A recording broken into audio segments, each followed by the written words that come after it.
One of the architects of the Quad, the Quadrilateral Security Dialogue, Shinzo Abe, was of course assassinated a couple of weeks ago, a tragedy for Japan and our region. Is it a reminder as well of the need to maintain a civil discourse in our democracies? Well, obviously it's for his family first and foremost, the pain that they will be going through, his wife, his children, his brother, and the extended family.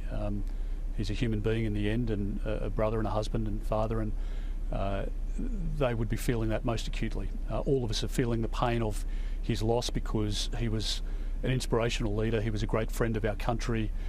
He was a force for good in the Indo-Pacific, across the world.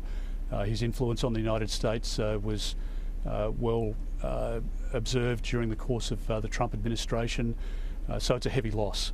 But he was murdered at the hands of an assassin who was clearly mentally deranged or was motivated by something that frankly none of us could ever understand, that you could take somebody's life in that circumstance is incomprehensible. So, Kieran, on your broader point, absolutely I agree that we should have a more civil debate. And I think that applies to members of parliament, to members of the public, to members of the media. I think it particularly applies to social media companies that facilitate some of the things that are said online. I have a full-time security detail because of many of the absurd, dangerous, reckless things that people say online that they would never say to your face, I don't think.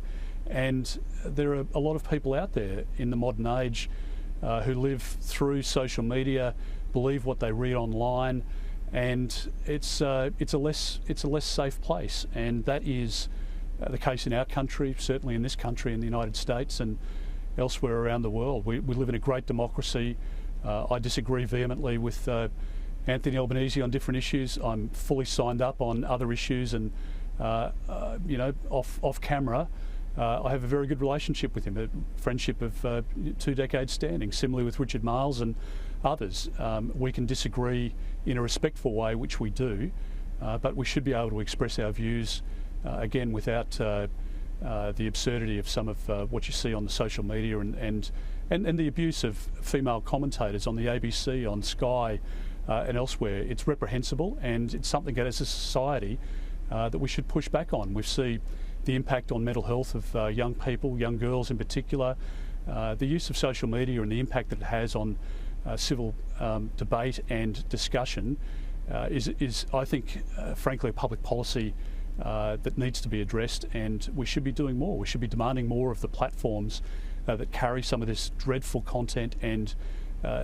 nasty, humiliating and spiteful content. It's unacceptable. Opposition Leader Peter Dutton, thanks for your time. Appreciate it. Thanks, Kieran. Thank you.